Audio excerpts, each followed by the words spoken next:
네, 오늘 하나님께 주시는 말씀은 누가복음 23장 26절부터 32절까지의 말씀이 되겠습니다.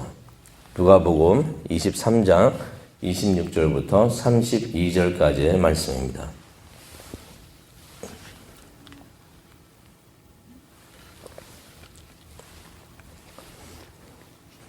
네, 우리 다 함께 읽도록 하겠습니다.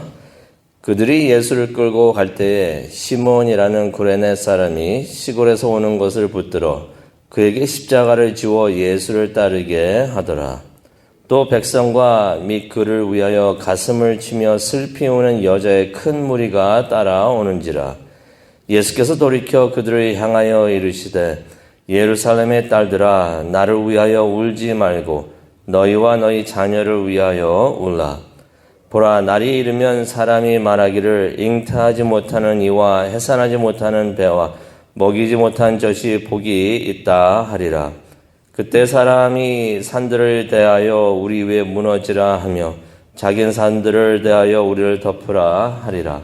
푸른 나무에도 이같이 하거든 마른 나무에는 어떻게 되리요 하시니라. 또 다른 두 행악자도 사형을 받게 되어 예수와 함께 끌려가니라. 아멘. 하나님, 오늘 이 말씀을 통하여 십자가를 지고 가시는 예수님을 볼 수 있도록 우리의 눈을 열어주시고 또 예수님께서 하시는 그 말씀을 들을 수 있는 우리 모두가 될 수 있도록 하나님 은혜 내려 주시옵소서. 감사합니다. 예수님의 이름으로 기도합니다. 아멘. 어떻게 생각해 보면은 참으로 적은 시간에, 몇 시간 만에 많은 일들이 일어났습니다. 목요일 밤에서 지금 이 순간까지 시간을, 우리가 가만히 생각을 해보면요. 예수님과 제자들이 마지막 만찬의 시간을 가졌습니다. 예수님께서 가지시는 마지막 6월절 만찬이 되겠는데요. 그 만찬을 마친 다음에 예수님과 제자들이 찬양을 하면서 찬양을 부르면서 이제 기도회에 겟세마네 동산에 가셔가지고 기도회에 참석을 하셨습니다. 그곳에서 기도회를 했는데 기도를 마친 후에 군사들이 몰려옵니다. 그러면서 지난 3년간 함께했던 한 제자가 예수님을 배반을 합니다. 그리고는 예수님께서 대제사장의 집에 끌려가십니다. 그곳에서 다시 공회로 끌려가신 후에 종교 재판을 받으십니다. 그리고 온갖 수모를 당하시면서 빌라도 앞에서 또 정치적 재판을 받으십니다. 그런 다음에는 다시 헤롯에게 끌려가죠. 그래서 그 앞에서 신문을 당하시고 다시 빌라도 앞으로 끌려오셔가지고 재판을 받으시는데요. 그곳에서 이미 예수님을 죽이고자 미리 짰던 무리들이 모여 있어가지고 예수님을 십자가에 죽이라고 외치고 또 그렇게 해서 또 빌라도는 예수님을 십자가에 못 박혀 죽이도록 그렇게 선고를 합니다. 그래서 예수님께서 이제 십자가를 지시고 갈보리로 가시는 일이 되었는데요. 오늘 말씀은 갈보리로 향하고 계시던 예수님의 십자가의 길에서 있었던 이야기가 되겠습니다. 우리가 말씀을 통해서 한번 그 내용을 한번 보도록 하겠는데요. 로마 군사들이 예수님을 끌고 갑니다. 그때 예수님의 모습은 어떠했는가 잘 알고 계시죠? 이미 심한 채찍증을 당해가지고 온몸의 살이 다 찢어지고 파여져 있습니다.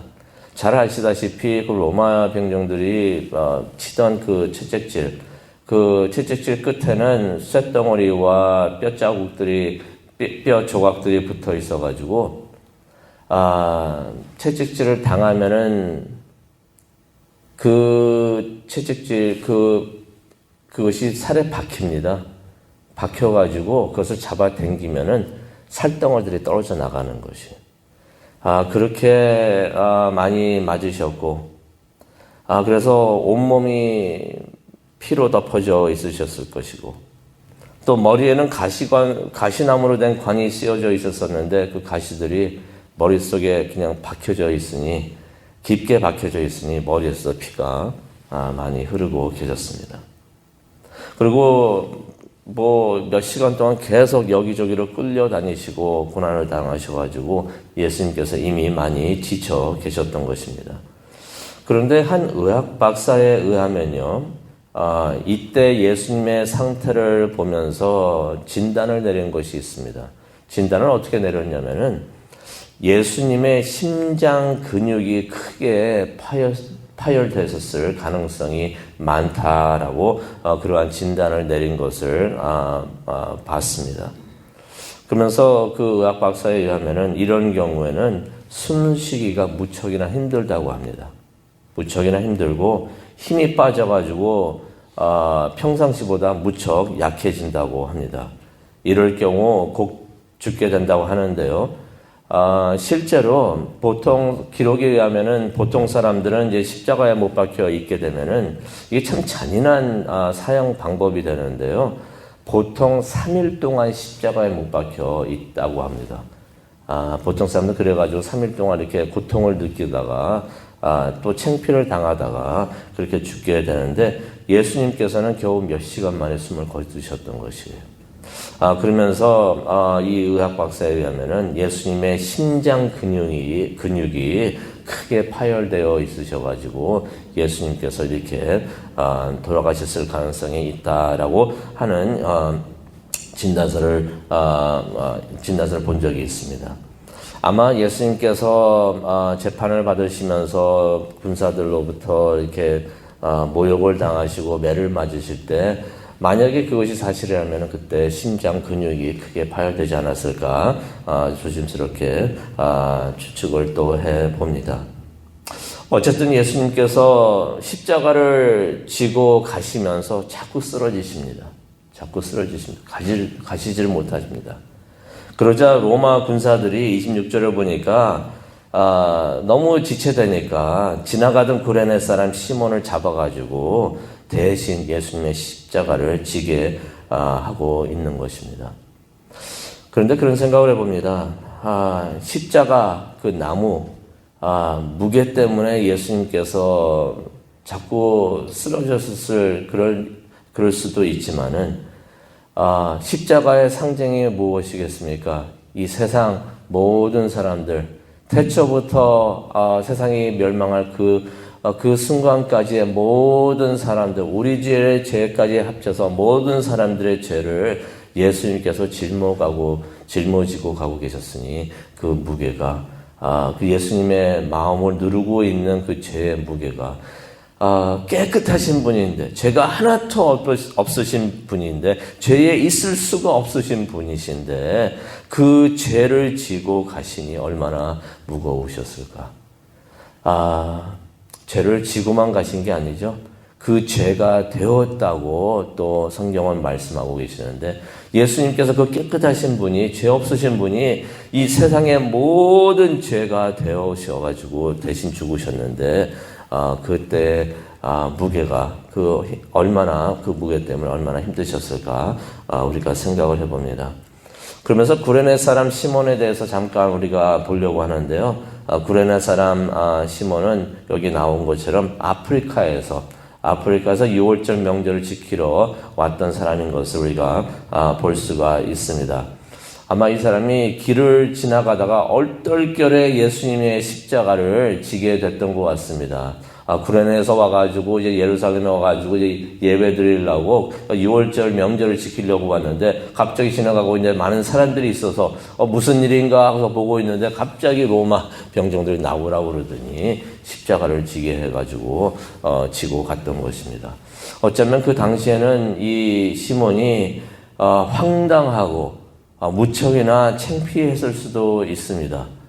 다른 사람도 아니고 십자가에 처형돼서 죽을 그러한 죄인의 십자가를 대신 지고 가야 된다고 하니까 얼마나 또 순간적으로 창피했을 수도 있는데, 이런 생각을 해봅니다. 이 사람 분명히 천국에 가 있습니다. 분명히 천국에 가 있는 걸 우리가 알 수가 있는데요. 천국에 가가지고 이런 영광이 또 어디 있습니까? 많은 사람들이 천국에 들어와 있는데 예수님의 십자가를 대신 지고 갔던 사람은 그 천국에 있는 많은 사람들 중에 딱 한 명뿐이에요.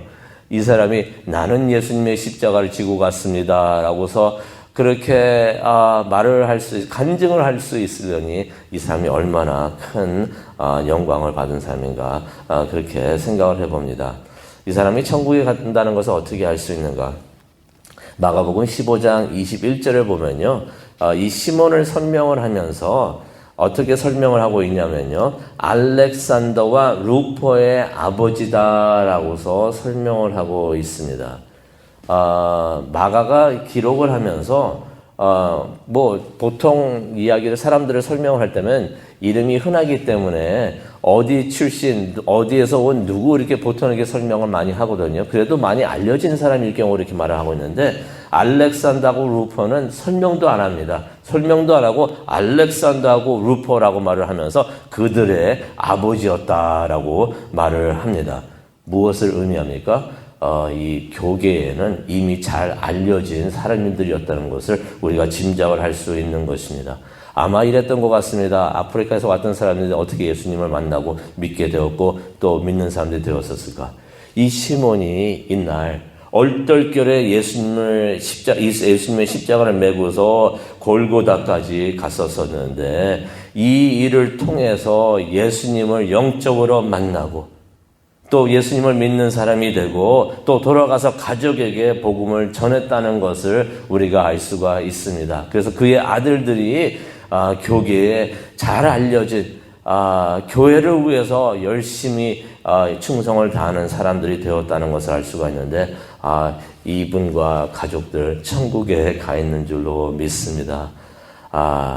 그날 이 시몬 그 시몬이라는 이름을 가진 다른 사람은 예수님을 3번이나 부인하면서 도망을 갔는데 이 시몬은 그날 예수님 뒤에서 예수님의 십자가를 지고서 갔던 것을 우리가 26절을 통해 봅니다. 어쩌면 그때는 그가 참 황당하고 불행하다 여겼을 수도 있습니다. 이 많은 사람들 중에서 왜 하필이면 내가 찍혀가지고 예수님의 십자가를 짊어져야 하는가. 하지만 그 순간이 그가 예수님을 만나고 또 예수님을 따라서 예수님이 가셨던 그 십자가의 길을 걸어갔던 그러한 영적인 순간이었던 것을 우리가 기억을 합니다. 그러면서 우리의 삶을 또 우리가 보기를 원합니다. 어쩔 때는 우리가 예상하지 못한 힘든 상황을 우리가 만날 수가 있는데 그러한 상황을 통해서 또 우리가 예수님을 만나게 되는 줄로 압니다. 그래서 그 순간들이 그렇다면 그때는 그 순간 자체가 힘들고 황당하고 불행하다고 여길 수가 있지만은 이것이 또 우리에게는 은혜의 시간이 되는 줄로 믿습니다. 하나님께서는 우리가 안 좋다라고 생각하는 그 순간까지도 우리에게 은혜가 되도록 다 바꿔주신다고 하셨는데 그래서 우리가 힘들게 여겨지는 그 순간까지도 우리가 감사하면서 예수님을 따라가는 우리 모두가 되었으면 좋겠습니다. 그러면서 예수님께서 이제 십자가의 길을 가시다가 예수님을 따라오는 무리 사람들을 보십니다. 그 중에는 27절을 보니까 큰 여자의 큰 무리가 있었다라는 기록이 있습니다. 많은 여자들이 무리를 지어가지고 예수님을 따라오고 있었던 것입니다. 여기서 우리가 한 가지 볼 수 있는 것이, 복음서에 보면은 많은 여자들이 나오는데 모두 다가 예수님께 충성했던 분들이에요. 남자들은 그렇지 않았는데 여자분들이 많이 예수님을 따르는 것을 우리가 봅니다. 교회에서도 보면은 그런 것 같아요. 여자분들이 더 열심히 충성을 다하고 그러고 있는데, 그런 생각도 한번 해봅니다. 천국에 가면은 남자보다 여자들이 많겠구나. 생각을 많이 해보는데, 여기서도 남자들은 다 도망갔어요. 배반을 하고 다 도망을 갔는데, 27절에 보니까 성경에서 여자의 큰 무리가 예수님을 따르고 있었다.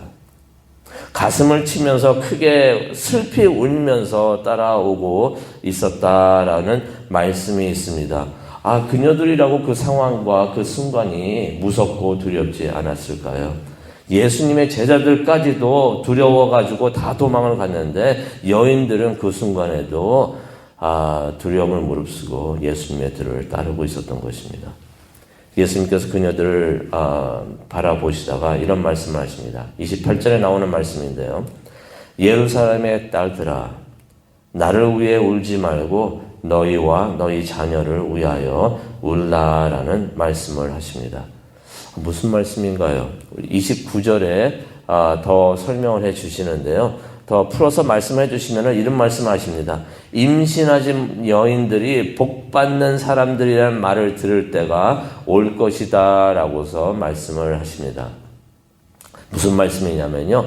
주 70년도쯤에 있을 예루살렘 멸망에 대한 예언의 말씀이 됩니다. 그때 정말로 많은 사람들이 유대인들이 죽임을 당합니다. 특히 많은 여자들과 아이들이 학살을 당하는데요. 얼마나 많은 사람들이 죽냐면은 100만 명이 넘게 되는 사람들이 학살을 당하는데 특히 여자와 아이들이 많이 죽임을 당했다고 기록이 되어 있습니다. 그래서 이 학살을 첫 번째 유대인 대학살이라고도 표현을 합니다. 그렇게 많은 사람들이 죽게 되는데, 아이들이 죽게 되는데, 예수님께서 그것을 미리 보시면서 예언의 말씀을 하시는 것입니다.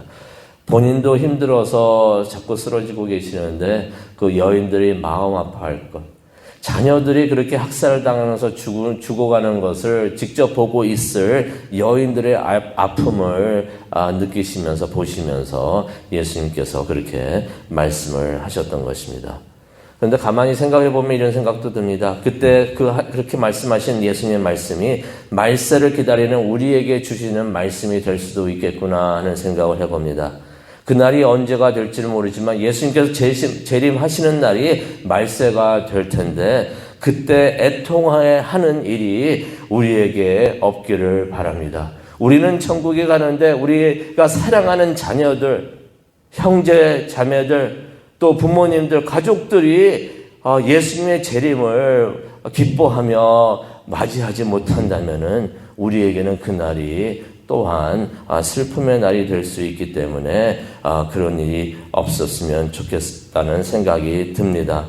그러면서 지금은 사순절 기간인데 예수님께서 십자가를 짊어지고 가시는 일, 이 모든 일들이 거짓 비방과 비난으로 인해서 죽임을 당하셔가지고 가는 길이었던 것을 우리가 기억을 합니다.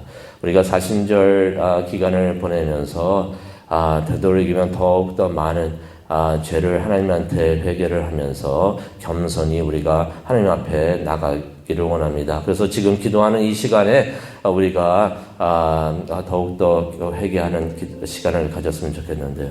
혹시나 우리는 그런 적이 없는지, 거짓으로 남을 비방을 하고 비난을 하고 안 좋은 이야기를 하고 예수님 그것 때문에 죽으셨는데 우리는 그런 적이 없는지 겸손하게 이 모습을 보면서 우리가 하나님 앞에 나아가기를 원합니다. 우리 다 함께 기도하도록 하겠습니다. 하나님, 오늘 예수님께서 걸어가신 십자가의 길을 보면서 옆에서 그냥 걸어가신 예수님을 바라보는 것이 아니라 예수님께서도 우리 보고 우리 자신의 십자가를 메고 따라오라고 하셨는데 우리들도 직접 십자가를 메고 예수님을 따라가기를 원합니다. 예수님께서 가셨던 그 길 우리도 따라가면서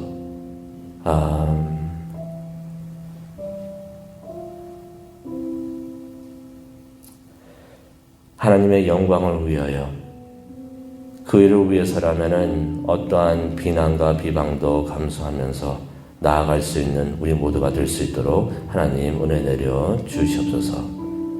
또한 우리는 그런 일을 한 적이 없는지 자신을 돌아보면서 회개할 수 있는 이 시간이 되기를 간절히 원합니다. 함께하여 주시옵소서. 또한 아직도 예수님을 믿지 않고 있는 형제 자매가 있으면 그 형제 자매를 위해서 기도하는 이 시간이 되게 하여 주시옵소서. 그래서 우리 모두가 심판날이 되었을 때 기쁘게 재림하시는 예수님을 환영하는 우리 모두가 될 수 있도록 하나님 은혜 내려 주시옵소서. 감사합니다. 예수님의 이름으로 기도합니다. 아멘.